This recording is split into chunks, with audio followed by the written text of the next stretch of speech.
Inle Lake is the second largest and most famous inle lake in Myanmar. It is located at an elevation of about 3,000 feet above sea level by the Blue Mountain ranges of the Shan Plateau. It has long been a major tourist destination in Myanmar. Tourists are attracted by the picturesque beauty of this calm lake, which is surrounded by mountains. Villages comprise clusters of small houses standing on stilts in the lake, and the Intha fishermen in their tiny wooden boats. They use tiny wooden boats without engines to go to school, market, or even to neighboring houses. The way they row their boats is unique in the country. The rower stands on the boat on one leg and hooks the other leg round the blade. With over 200 villages, locals in Inle Lake have different traditional livelihoods.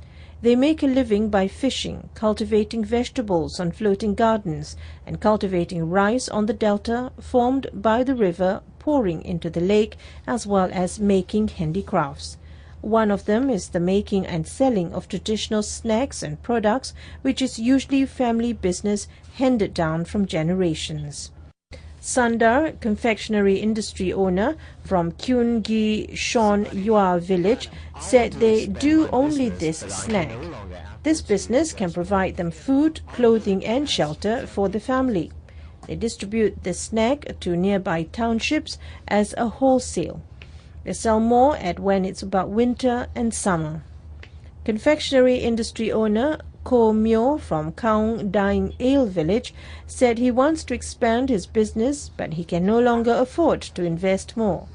Their village has 70 houses and about 20 homes do a business like this. Some do farming. His family does not only do snack business, but also farming and gardening.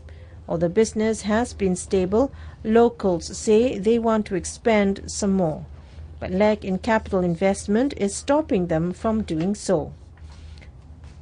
To help the locals develop these livelihoods, local organizations have been formed and support environmental rehabilitation and community resilience in Inle Lake communities through increasing sustainable livelihood options.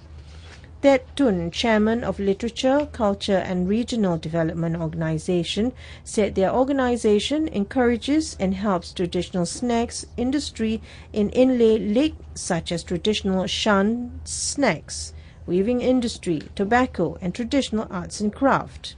They also provide loans to these industries to be more developed and keep the tradition. Providing these small businesses could be a help in conservation of unique natural beauty and ecosystems of this very special place.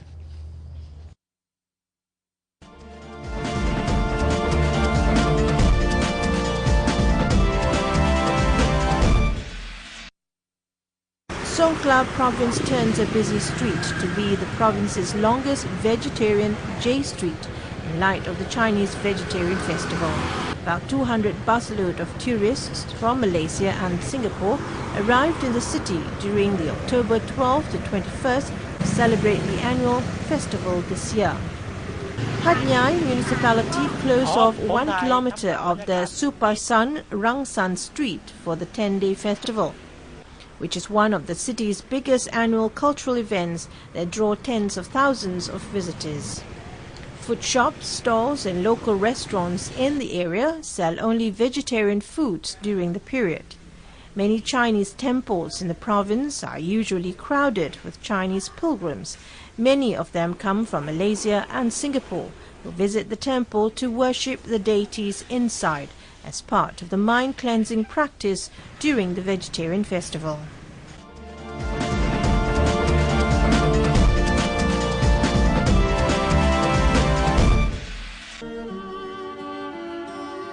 The Vietnamese film Yellow Flowers on the Green Grass recently won an award for Best Feature Film at the annual Fuzhou International Film Festival in China. This is a vivid example of the new approach taken in film production and marks a step forward in international recognition for Vietnam's movie-making efforts. Yellow Flowers on the Green Grass is based on an award-winning and best-selling novel by Nguyen Nhat Anh. Set in the middle 1980s in a poor village in central Vietnam, The film is a nostalgic story of two young brothers who share everything but also compete with each other while vying for the attention of a young girl. Nguyen Tu Lan Pong, an audience member from Hanoi, said she read the novel so long ago but now can understand more about it through the film. The beautiful shots in the film remind her of her childhood. Victor Vu, director Yellow Flowers on the Green Grass, said the most important thing about this film has been encouraging emotions in the audience. For the footage, he thinks they have a professional and well-supported production crew. The film's producers are delighted to see their 3 years of efforts paying off. The film was shown nationwide to packed cinemas. Dr. Ngo Puang Lan, Director, Department of Cinema, Ministry of Culture, Sports and Tourism, said they highly appreciate films like this. It shows that every film can be a blockbuster. They don't need to only make comedy, action or horror films, but can also make films that are adult in theme or have sophisticated content, such as historical and documentary films, which honor the country and late President Ho Chi Minh.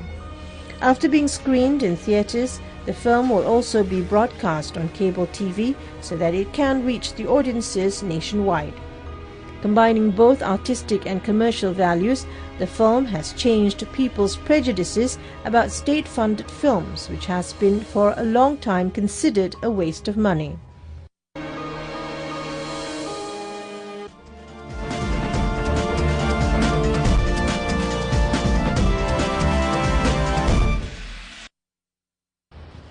The Thai Army launched a campaign teaching Muay Thai art to the youths in southern provinces recently. They invited Boa Kor and physical trainers in the south to teach the youths the art of Thai boxing. Boa Kor Ban Chamek is a popular Muay Thai kickboxer, teaches the art of Thai boxing. About 200 youths attended the campaign aimed at fostering partnership, creating love and harmony in the region, and making the youths know more about Muay Thai skills.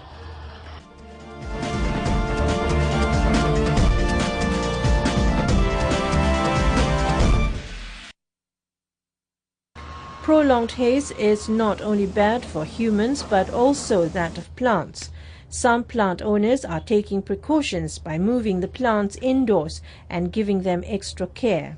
They provide us shade all year round, but there's little to shade these trees from the effects of haze. Because of the haze, we have much less solar radiation coming in. We have much less photosynthetically active radiation coming in as well. So it affects the growth of plants and other ecosystem parts. Just a few days is not too critical. But if we remember back, if we can, to the long and severe haze period in 1997-1998, when we had haze for many weeks, the vegetation, some of the leaves, some of the trees started to turn brown. So if the haze persists for long enough, it can have an impact. There are about 2 million trees in Singapore, and many of them are large, sturdy and low maintenance. That's why experts say while the haze has potential to affect the growth plants and trees, most of the greenery in Singapore can withstand short spells of haze. But there are vulnerable species such as potted plants. Some nurseries in Singapore say that their flowers are drying up faster. One of their solutions is to move them into air-conditioned rooms. The particles in the air actually cause damage to the more sensitive flowers, because the particles in the air actually absorbs moisture from the petals of the flower, causing them to look very dehydrated. At this nursery, these orchids get extra care during this period. Workers will provide more water to some of the more vulnerable species.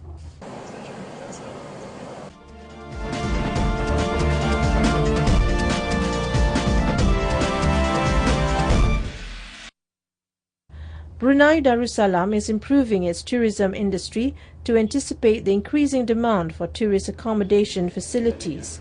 In its latest move, a second phase of a riverside resort facilities were recently opened to the public. The Mangrove Paradise Resort has had a facelift with additional new buildings providing more rooms and more sophisticated equipment. The cost of building Phase 2 of the resort at $5 million was funded under the Industrial Facilities Scheme of the Ministry of Industry and Primary Resources. Mangrove Paradise Resort Villa was declared open by the Brunei Minister of Industry and Primary Resources, Pehin Datuk Haji Yahya. With the completion of Phase 2, the resort can now accommodate tourists for within the country and abroad who wish to spend their vacation in a relaxed environment with their families. The construction of Mangrove Paradise Resort Villa's Phase 2 buildings began in June 2013. The project included 10 double-story villas, a jetty and a multi-purpose hall. According to the resort manageress, each villa has 3 bedrooms, each with its own bathroom attached, a dry kitchen and dining space, as well as a jacuzzi. Mangrove Resort Centre is the first resort in the country to be fully managed by local entrepreneur Haji Mahadi bin Haji Talib. Located in Kampung Sungai Belukut, Pusat Peranginan Mangrove, as it is known, has become one of the tourist attractions in the country.